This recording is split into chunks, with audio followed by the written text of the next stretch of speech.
আসসালামু আলাইকুম রহমতুল্লাহি বারাকাতু। সম্মানিত মুসলমান ভাই বন্ধুগণ, আসুন আমরা নবী রসুলদের ইতিহাস, সাহাবীদের জীবনী ইতিহাসগুলো পড়ি এবং পড়ে তাদের কাছ থেকে যে শিক্ষাটা আমরা অর্জন করব, এর উপরে আমরা দুনিয়াতে চলা চেষ্টা করি। হযরত উম্মে সালমা রাদিয়াল্লাহু তাআলা আনহা এর জীবন কাহিনী এবং ইসলাম কবুল করার কারণে কাফেররা ওনাকে কত না কষ্ট দিয়েছে। রসুল আকরাম সাল্লাল্লাহু আলাইহি সাল্লাম ঘোষণা করলেন, মদিনার বাসীরা যখন মক্কা থেকে চলে গেলেন, যাওয়ার পর মুসলমানের উপর বিশাল অত্যাচার শুরু হয়ে গেল। অবস্থা খুবই খারাপ বুঝে প্রিয় নবী সাল্লাল্লাহু আলাইহি সাল্লাম সকল মুসলমানদেরকে মক্কা থেকে মদিনায় হিজরত করতে হুকুম দিলেন। মুসলমানগণ এক এক করে মক্কায় ছেড়ে মদিনায় যেতে শুরু করিলেন।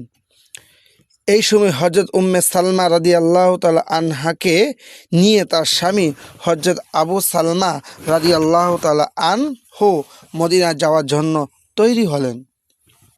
হযরত উম্মে সালমা রাদিয়াল্লাহু তাআলা আনহা এর কোলে এক শিশুকে কোলে নিয়ে স্বামীর সাথে উঠে চড়ছেন।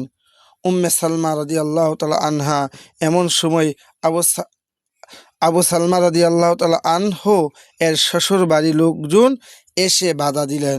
হযরত আবু সালমা রাদিয়াল্লাহু তাআলা আনহুকে তারা বলল, তুই যেখানে যাবি যা, আমাদের মেয়ে তোর সাথে যেতে দিব না। ইতিমধ্যে হযরত আবু সালমা রাদিয়াল্লাহু তাআলা আনহু এর বংশের লোকে সেখানে এসে হাজির। তারা হযরত আবু সালমা রাদিয়াল্লাহু তাআলা আনহুকে বলল, তুই হতভাগা, তোর কপাল পড়েছে, তোর যেখানে ইচ্ছে যা, আমাদের বংশের শিশুকে তোর সাথে যেতে দিব না। হযরত উম্মে সালমা রাদিয়াল্লাহু তাআলা আনহা এক হাতে স্বামীকে, অন্য হাতে শিশুকে বুকে চেপে ধরছেন। আবু সালমা রাদিয়াল্লাহু তাআলা আনহু শিশুটিকে এবং উম্মে সালমা রাদিয়াল্লাহু তাআলা আনহাকে রক্ষা করার জন্য আকুতি মিনতি করতে থাকেন।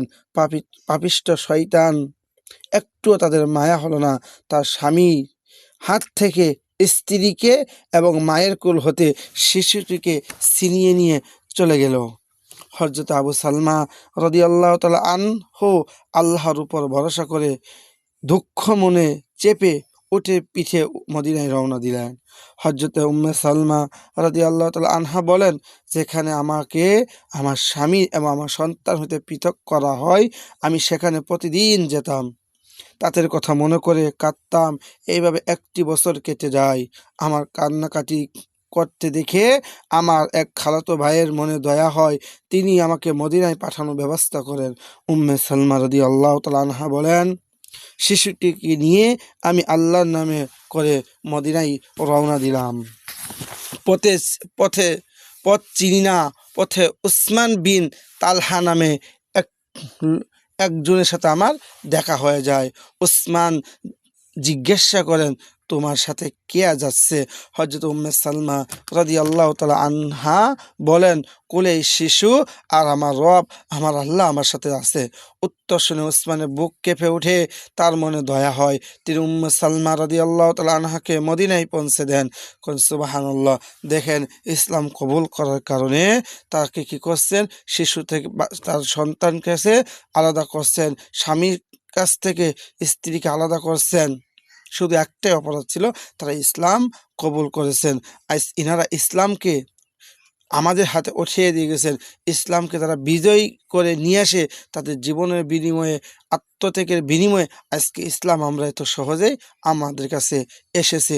এই জন্যই সকল মুসলমানদেরকে বলবো, বা এখনও যারা আমরা ইসলামের পতাকার নিচে নাই, ইসলামের পতাকার বাহিরে আছি, আসেন সবাই আমরা এখনও নিজেকে সংশোধন করে ইসলামের পতাকার নিচে এসে আমরা হাজির হই।